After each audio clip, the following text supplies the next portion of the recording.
पुण्य कमाने की इच्छा के लिए संगम पर पहुंचते हैं, सभी लोग संगम पर डुबकी लगाते अपने पाप धोते हैं। कहा जाता है कि जब विष्णु जी ने गंगा को धरती पर भेजा सभी के पाप धोने के लिए, तो गंगा जी ने वहां जाने से मना कर दिया। मैं सभी के पाप धो दूंगी तो मेरे अंदर इन पापों को कौन नष्ट करेगा।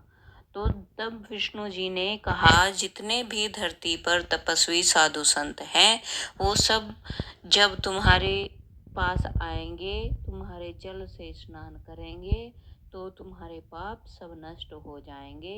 इसलिए सर्वप्रथम गंगा स्नान नागा साधु, फिर साधु संत व अन्य सभी के लिए स्नान करने की परंपरा चली आ रही है।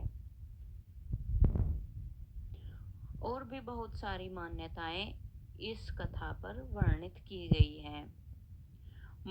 माना जाता है कि जो शस्त्रों से नहीं माने उसे अस्त्रों से मनाया गया है।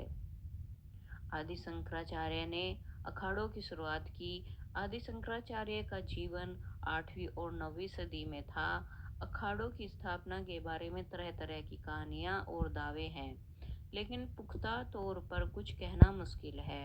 आवाहन अखाड़ा, अटल अखाड़ा, महानिर्वाणी अखाड़ा, आनंद अखाड़ा, निर्मोही अखाड़ा, 10 नामी, निरंजनी और जूना अखाड़ों का भी कई सदियों का इतिहास है। सभी अखाड़ों के अपने अपने विधि विधान और नियम हैं।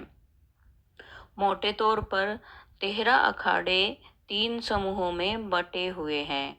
शैव अखाड़े जो शिव की भक्ति करते हैं, वैष्णव अखाड़े जो विष्णु की भक्ति करते हैं, और तीसरा संप्रदायिक उदासीन पंथ कहलाता है। उदासीन पंथ के लोग गुरु नानक की वाणी से प्रभावित व प्रेरित हैं। पंच तत्व यानी धरती, अग्नि, आकाश, वायु, जल की ये उपासना करते हैं। इन्हें दार्शनिक भी कहा गया है। अखाड़े जहां खुद को हिंदू धर्म के रक्षक के तौर पर देखते हैं, इन अखाड़ों का ठिकाना कई तीर्थों और शहरों में है, लेकिन जहां कहीं भी कुंभ लगता है वे एक साथ एकजुट हो जाते हैं। इनको शिव की फौज भी कहा जाता है, क्योंकि इनका नगन शरीर और तपा हुआ शरीर यह बताता है कि ये इन्होंने कितनी सारी तपस्या की हुई है, इनके पास कितनी सिद्धियां हैं। ये अल्हड़पन के दीवाने हैं, इनको पागल भी कहा जाता है। ये तपस्या में इतने चूर हो जाते हैं कि इनको दिन रात की कोई सुध बुध नहीं रहती।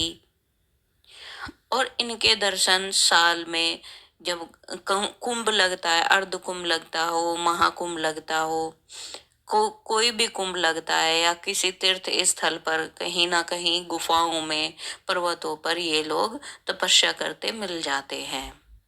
अक्सर आपने देखा होगा कि कितनी ही सारी वीडियो इस विषय पर वायरल हुई है कि हिमालय की कंदराओं में कितने ही साधु इतनी भीषण बर्फबारी के बीच में तपस्या करते हुए देखे गए हैं, लेकिन फिर भी लोगों का विश्वास नहीं रहता कि यहाँ ये साधु असली हैं, असली तपस्या कर रहे हैं। इन साधुओं के विषय में भी लोगों का मत है कि ये ढोंगी है। लेकिन इन विषयों पर ज्यादा वृतांत में ना जाते हुए हम अपनी वीडियो को समापन करेंगे, और आगे भी आपको इसी प्रकार की विशेष जानकारी आपको देते रहेंगे। जिन लोगों ने मेरी वीडियो को पूरा ध्यान से पूरा सुना है, कृपया वो लोग मेरे चैनल को सब्सक्राइब करके रखें।